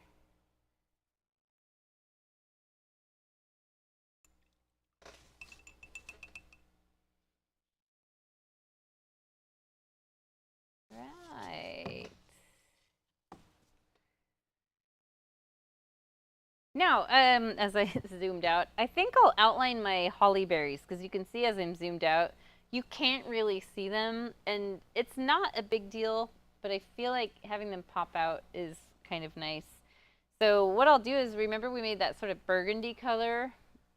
That's probably a better alternative to outlining in black. So I'll mix red and black together. Red over here, you're making kind of a Merlot color. Pull and twist your brush. If you've got a glob of paint, redip the tip of the bristles. And I'm just going to outline each of these 3 berries.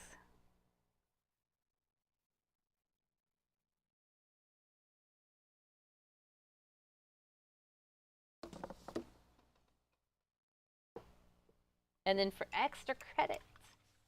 Do we need extra credit? You could do a light pink or white shine. And I used light pink, that was cute.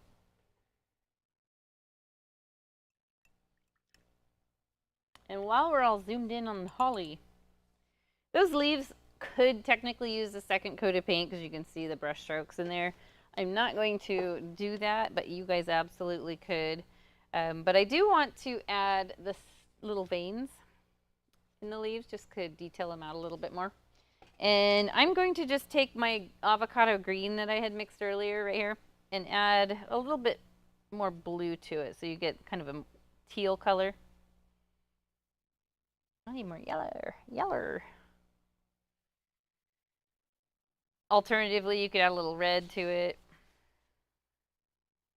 I'm gonna add some water because I have not a lot of paint, so I'm gonna cheat by adding a little water.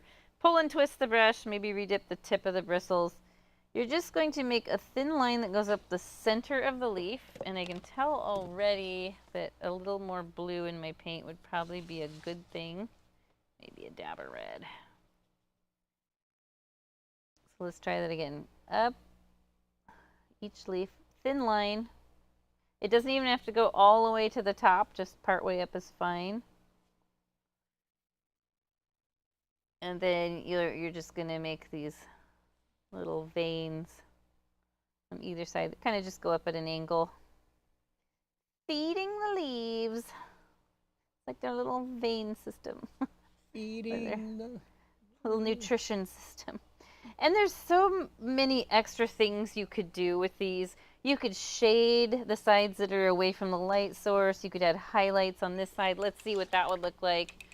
Like I could take yellow, I think I've got a little bit left, and I could add a little yellow highlight to, or you could just add some white to your green base if you don't want the yellow. Kind of fun. Oh, I think Eden had texted me earlier, probably wanting to know time and address. All right, and those are done. Very cute. Face is done. We've got to add some snow to the top of the hat and nose, and we'll do that. But all we have left to do is we're going to add some fuzz to the scarf if you want. Other things you could do for the scarf that would be really cute, and it would take some time. I think I want to show you guys. I want to show you guys what you could do. I was looking this up online, so I was like, how would you paint knit? And I ended up just scrapping that and doing the fuzzy thing I did. It would take some time. Yeah, so this is something that will take time, but I'll show you how you would start it. You do rows, so you do like heart shapes like this. And then next to that, you might do a line of dots. So you can do like different patterns. So they're little stripes, and that's how you could paint knit. And it would be really fun, a really fun way to detail this out, and super cute. You'd have to do it all the way down here, and they're gonna go this way. But to keep it simple, I like to show you guys that so that you can, on your own time, play this up as much as you want. But to keep it simple for finishing up the YouTube video so I don't keep you on here for hours, I'll show you how to do this fuzzy scarf. I think I had a scarf like this in the 90s, and I think it's chenille is what the fabric is. So to do that, you want to use a lighter color, probably about like what I just did. I'm really loving this. I kind of want to keep it, but I can always paint this again. And so I just have like that green color, added a little white to it. And I feel like it needs to be a little bit lighter. Basically a lighter version of whatever your scarf base is. And you're just going to tap, tap, tap, tap with a curve. So you're matching these outside curves here. Covering up all my pretty knit. And that's what you do throughout the whole scarf. Extra credit, you might start getting it darker back here, so just mix a little more paint pigment back in with your lighter color. Okay, I kind of try to evenly space them. So yeah, it's supposed to look kind of like chenille. And then this one would go, there's no bump in this, like, you know, this has the bump, so it doesn't have to do that. It's just going to go straight across.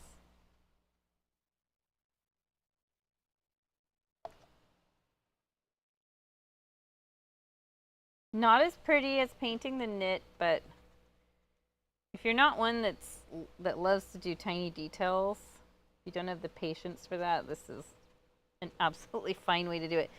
Or you can leave it alone. It can be a plain scarf.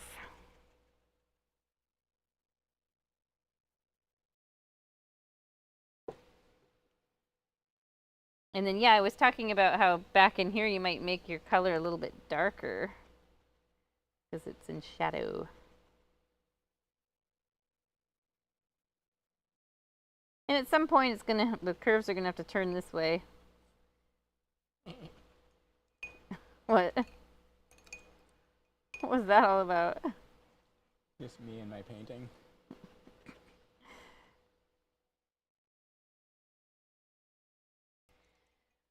Fun, fun. Actually, I like it. I like it better than the original one. I think I thought about it a little bit more this time. And now lastly, we just have to put our little bits of snow on top of the nose, on top of this part of the hat. Obviously, we skipped the area where the holly leaf comes down, and then on top here. And I use my littlest brush. This also helps the hat stand out from the background a bit. So white paint, obviously. And you're just going to dab it on. It does not have to be perfectly even. You might have some spots where the snow piled up a little bit more. Technically, You know how we have the little dots of snow in the background? You would also have some that come in front of the hat. Obviously wasn't thinking about that the other day. And in front of the face. That's just things you could do and add later. And in front of the ornament. Yep. It's just you know, detailing your painting out.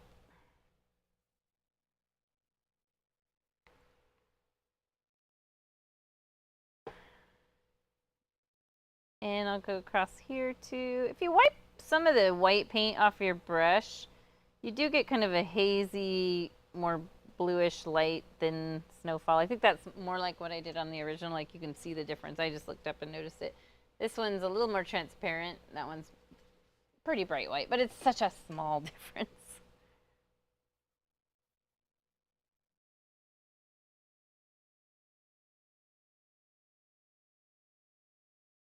Coming up to the holly leaves, so that's where I'm going to skip a spot.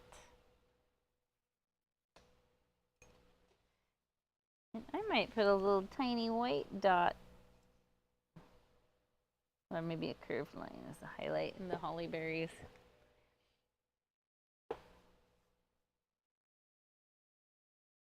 And I'm going to skip where that leaf goes and do this one here.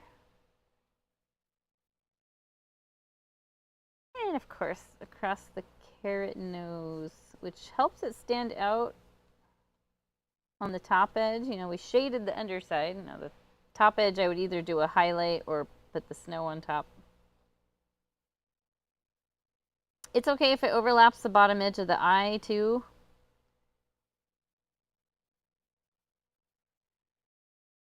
Oh my goodness, it's so cute. So I was telling you about the snowflakes that would technically be falling across the face. And let me zoom out.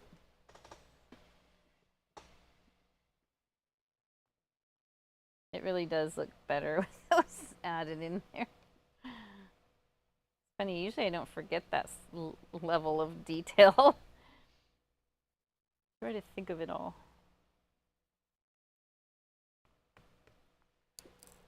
All right. Done. I love it. Let's see what it looks like compared to the other one. Oh, first I'll sign it. Pick a color, any color. Oh, what do I want to do? Maybe a really light pink. When I'm signing a painting, I like to add a little water to the paint. And you want to make sure you don't have a big glob. So pull, twist, dip the tip of the bristles. And put your autograph wherever you want. Like here is good, over here is good. Either way. Didn't sign my original.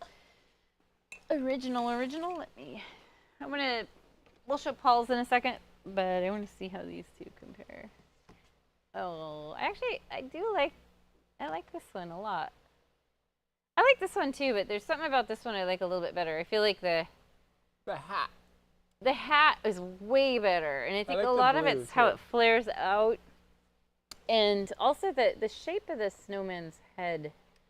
This one he looks like maybe he melted a little. It's a little squashed. Yeah, I like the color of the blue in the background a little bit better. It's not all that different. No, it's just a little darker. A little more purple, I think. Very cute. Okay, so let's see Paul's. Let's see if Daniel can I know get the what reference. It's from. I definitely know what it's from. So Paul did. No, don't say it. We got to. No, I'm not. Okay. I'm not. Paul did a very illustrative version where he used black outlines and a lot of highlight, and obviously added the fence and all that. So yeah, he outlined the snow on top here. That's a great idea too. Yeah, Daniel got it. Yep. So yeah, the snow on top of the ornament, that is something you can add even if you haven't outlined your ornament like how Paul's is. So like we could put a little across the top here and across the top here. It was funny because I only had the 3 rows of scarf. Uh-huh. And then I was like, I had done the bucket hat to begin with. And then I was like, oh, Thank you, Marlene. It kind of looks like Wilson's bucket hat. He looks So then I like he was has like- hot dogs. Yeah, so then I was like, well, I got to cover up his mouth at least. So I just made the scarf really His big. neck is wrapped in intestines. Yeah. I like They the are- fence. Yeah. And then I had to put the fence in so that people knew. Yeah, I knew it from the hat and the fence. Yeah. I got it from the hat first, and then I was like, the fence. That's what nailed it for me. I'm like, yeah, that's definitely Wilson. Literally nailed it. See, I even put no. Anyway, I had fun with that one. But Yeah. you know what? Mine looks way purpler on screen than it does in person too. Yeah, your purple in person's a No, little I'm talking grayish. about like the blue. Oh, I was Like thinking about everything the looks scarf. more purple on the screen. At least on the upper monitor. How's it look on the lower Yeah. one? Well, Paul, the renowned psychiatrist Irvin V. Yalom postulated that men relieve their I don't have my glasses on. That men relieve their isolation by bonding over common fears and experiences. I think that was a line from the show. Yeah, you're right, Daniel. I like the eyes on mine and better than on the new one. So, very nice. If you want to buy this, it is $1 million. I'll call up Tim Allen right now and be like, yo. Fun. And he's got like a little fly up on his hat for fly fishing fly. Actually, I looked at a picture of his hat at the end. Okay. Because I didn't have it red band, but I did put it. And he only did have like one fly on there. It wasn't like he had a bunch of them. Yeah. But anyway, okay. Oh, we got to bring it back. Bring it on back. Okay, here we come. Hello. Well, that was fun. I love painting the whimsical holiday paintings. I have a good time with them. And you do too. I do. I mean, sometimes these whimsical ones, like, it's not really up my alley that much. But so I kind of like try It's a good way for you to step outside your range of comfort. Like today, I was like, okay, I'm just gonna take this to the next level of like illustrative kind of whimsy, and so Maybe I'll do that with your painting on Friday. we can do that. Yeah, so Friday, the day after tomorrow, we will be here at the same time, 5:30 till about 7:30, live streaming Paul's landscape painting, which is called Fading to Night, I think. I don't remember. Yeah, it's like a sunset painting with a really dark foreground and a bright strip of sky on the bottom. And I'm surprised you didn't use really bright colors. You just used kind of like, it's not like we normally paint. Actually, it is like you normally paint. Yeah. I used a lot of black in it, and I don't usually use a lot of black. Same palette time, same palette channel. It might even be the same palette of paint. Is it? I think it was really close to the same palette. You used Phthalo Blue, and I No, but used we could Cobalt. totally do it with Cobalt. Yeah, I mean. I actually think Cobalt would be better for it. Okay, cool. Or even Brilliant. What? Even Brilliant Blue would be fine for mine. Okay. Well, we hope you guys have a wonderful Thanksgiving. We are very thankful for all the many years of support. Since 2019, we've been doing this, and then since 2011, we've been teaching the Van Gogh classes, and a lot of people who do Van Gogh also watch on here and paint along with us on here. So Yep. thank you for the many years of support. And I've started doing live on TikTok. Yes, you should give the name of your channel. It's Paul Shilden Art. That's it? I thought it was Shilly I Art. changed it. Paul Shilden Art. Yep. SCHILDAN. Paul Shilden Art. Yep. So he's been going out in the garage and going live on TikTok and painting. Yeah, I've been doing a lot more just like, what do we call personal fulfillment painting? Yeah. Where I'm just trying to really been making a push to get back into doing more like portfolio type of work, and they're all oil paints, and some of them are quite large. And I was like, one day I was like, why not? Let's just turn the camera on and do TikTok live. And so, well, thank you, Daniel. Yes. Well, everybody wears stretchy pants tomorrow. Luckily, almost It all comes pants are once stretched a year, so make sure you eat all the things, and enjoy family time if you get along with your family. Otherwise, enjoy toleration time. Toleration time. Well, my family is pretty easy to get along with. Paul's so. family is very easy to get along with. So My family is we haven't done Thanksgiving with them for a while, just because we always went to Paul's families, and I think it's just what happens when you. Some people try to do both, and we did that for a long time and realized we can't, way too much food and chaos and. My mom makes good mashed potatoes. She does. So, all right, we are gonna cancel out of here or close out of here, and we will see you Friday. And yes, Daniel, they are the ones I've shown you. So, bye Happy everybody. Thanksgiving. Bye. Happy Thanksgiving. Go eat your popcorn and jelly beans and toast. And some pecan pie.